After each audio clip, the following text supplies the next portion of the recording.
Mit dem ID.Buzz beschleunigt der Volkswagen-Konzern weiter die Transformation zu einem der führenden Anbieter rein elektrischer Fahrzeuge. Schlüsseltechnologie dabei ist der modulare E-Antriebsbaukasten, kurz MEB. Aktuell basieren bereits 30% aller E-Fahrzeuge im Konzern auf dem MEB. Bis 2025 sollen es über 80% sein. Die weltweit erste skalierbare Großserienplattform für reine Elektroautos liefert auch die Basis für den ID.Buzz.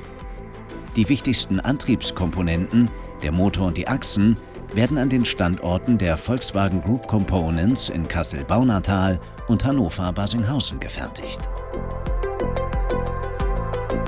Wir sind hier in der Montage und Räderfertigung für den MEB Base Plus, wo einzelne Komponenten hergestellt, montiert und zum fertigen Aggregat zusammengebaut und geprüft werden.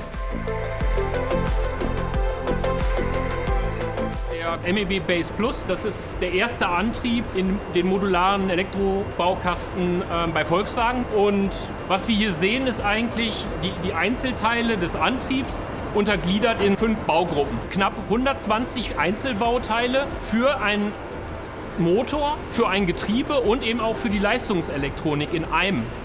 Das heißt, sehr wenig Bauteile und sehr viel Funktion.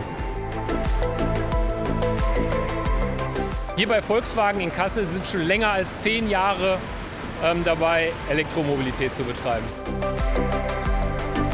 Wir sind Anfang 2017 angefangen, den Antrieb zu entwickeln und die Zeit ging so schnell rum, quasi in Handumdrehen standen hier eben Anlagen und man hat den Antrieb in Großserie hergestellt. Das fand ich schon ganz besonders. Wenn ich mich zwischen dem T1 und dem ID.Buzz entscheiden müsste, würde ich den ID.Buzz nehmen, weil da ist mein Antrieb drin. Ein Großteil der zugelieferten elektrischen ID.Buzz-Antriebsmodule werden in Deutschland mit höchsten Qualitätsstandards gefertigt. Der ID.Buzz ist das erste Nutzfahrzeugmodell der ID-Familie, für das Volkswagen Group Components ebenfalls die Achsen fertigt. Und zwar in einer eigens dafür neu errichteten Montagehalle am Standort Hannover-Barsinghausen. Wir bauen das komplette Fahrwerk für den ID.Buzz hier am Standort in Barsinghausen. Von der Hinterachse bis zur Vorderachse. Wir produzieren das Kornemodul, den Radantrieb und am Ende auch das Ladegerät für den ID.Buzz. Eine Achse ist eben nicht mehr eine Achse, so wie sie damals war, sondern eine Achse ist inzwischen ein E-Mobilitätsthema, eben mit dem E-Antrieb. Und das ist eine sehr spannende Sache, die mich persönlich motiviert hat und die auch viele Mitarbeiter motiviert, die hierher kommen und die einfach dabei sein wollen, wenn eben auch der Bus elektrifiziert wird.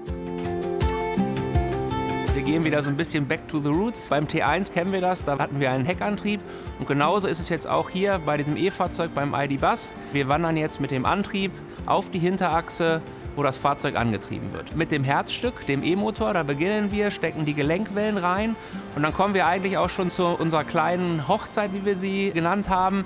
Da wird dann der Hilfsrahmen, dieses Kernbauteil einer Hinterachse, über diesen E-Antrieb drüber gestülpt und dann am Ende mit dem Hilfsrahmen verheiratet. Es werden Lenker dran geschraubt, der Radantrieb oder die Räder dran geschraubt werden und am Ende verbauen wir noch Federn und Dämpfer, damit eben der Fahrkomfort für den ID.Buzz auch sichergestellt ist. Volkswagen Group Components übernimmt nicht nur die Achsmontage, sie liefern die Achsen auch in Time direkt an die ID.Buzz Montagelinie im Volkswagen Nutzfahrzeuge Stammwerk in Hannover-Stöcken, das gerade mal 18 Kilometer vom Standort Barsinghausen entfernt liegt. Also das ist, glaube ich, wirklich die hohe Kunst. Wir haben ja noch eine zusätzliche Herausforderung, weil der ID.Buzz im Mix mit dem T7 gebaut wird und wirklich auf den Punkt, exakt zur Linie, die richtige Achse dann zu liefern. Das ist dann die große Herausforderung, wo wir uns dran messen lassen müssen. Dass man so einen Standort eigens für das ID.Buzz-Fahrwerk baut, das war doch schon was ganz Besonderes. Und jetzt auch der einzige Lieferant zu sein für den ID.Buzz, fürs Fahrwerk, das macht uns natürlich auch sehr stolz.